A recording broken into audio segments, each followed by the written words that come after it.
Welcome to Redbeard and the Den of Tools. Howdy ho, guys and gals, it's Red, your friendly neighborhood tool bear, back again. And today we've got a quick tip and trick, if you will, instead of trick or treat. I think we can all agree that none of us are too enamored with these blow molded cases that some tools come in. Yeah, some of the bigger ones that maybe aren't going to get used very often. For like, say, my portable bandsaw, it's not a problem. I actually kind of like it. It goes in the case. It gets stored under a bench, and it just kind of lives there until I need it again. But this trend with some of the drill drivers and other power tools, handheld power tools, shall we say, that end up getting shipped in these blow molded cases, it's kind of a nuisance if you ask me. I think we'd all much prefer something like this, one of these, as they call them, contractor's bag, the soft bag.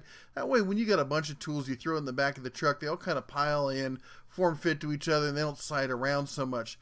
These big plastic cases have a tendency to slide all over the, hell's half acre back there, banging into everything and whatnot.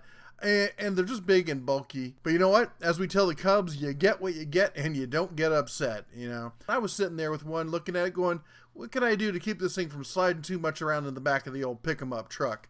Well, I had just finished a little different kind of case mod. I got a DJI Phantom, and they ship with this pretty nifty little molded styrofoam case.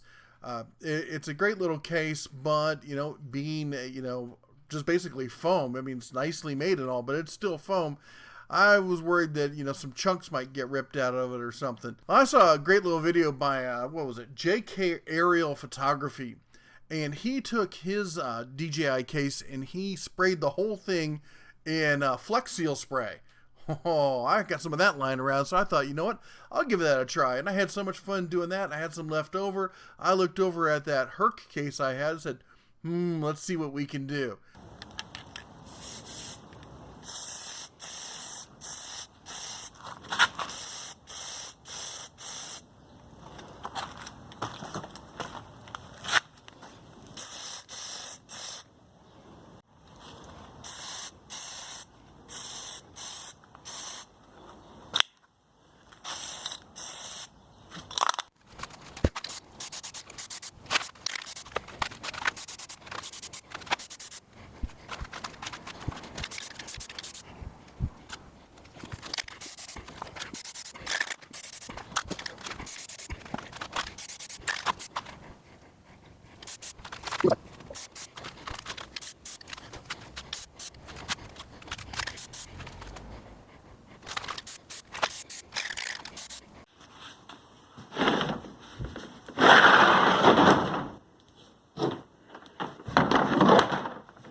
Well, tell you what, I'm pretty happy with it. It's not a perfect solution by any means, but you know what? It looks a little better and it doesn't slide around quite as much. Again, it was nothing more than, masking up a case, putting a little spray on it and calling it good. I do want to add that if you're worried about getting it all faded out, because that black spray will fade, especially if it's in the sun a lot, they make a clear coat spray, and that's what I use. I also use the clear coat spray over the corners.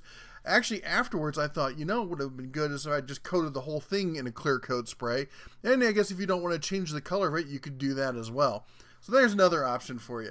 Well, anyway, that's it for you as far as the case mods. Nothing too big or exciting, just something the bear thought he'd share with you. And if that doesn't, trip your trigger or whatever, then I guess you could always buy yourself one of the actual bags. Good news is Bear's got you covered. You can get this coupon here, and that brings that Hercules bag down to $9.99.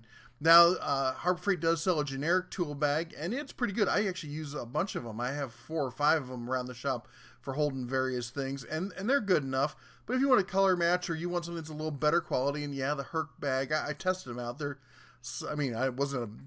didn't test them out. I picked them up in the store next to each other. I was like, all right, this one feels a little more durable than the other one. And it's in that lovely Hercules blue. And if that's what you prefer, you know, $10. To be honest, that's also the cost of a can of spray paint. So, anyway, I had the paint lying around, so it wasn't much of a waste to do this little thing on it. Anyway, while I got you here, let me share, if you want to talk about a waste of some money, let's take a look at this. Yep, that's the Dremel 7000 PK 6-volt pumpkin carving kit because, you know, apparently a kitchen knife and a spoon isn't good enough these days. You gotta break out the power tools to carve the pumpkins with your cubs. Oh, they really get you into the mood here. You get this nice, handy little, oh look, it's even got the pumpkin on it, so you know it's an authentic Halloween device. It's not like they repurposed something else and put a pumpkin sticker on it. Look at that. Oh, it's craftsmanship. I'm sure it's fine, but and here they want to get you in the mood with some scary fun from Dremel. Pin your template onto your pumpkin. Little voodoo going on there.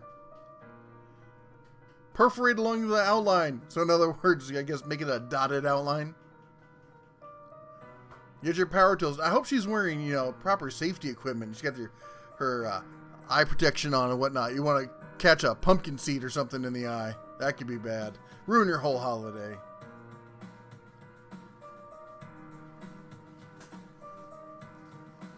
Now she's much better at freehanding than I am.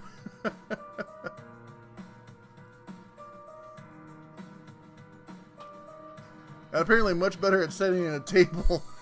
That's a bit much maybe for the bear. But there you have it. There's some money you can waste. I think it was, what is it, $20? $20 over at Amazon. I'll put a link in the video description if you're so inclined. Anyway, take care, guys and ghouls, and we'll see you next time. Shine on. Big howl.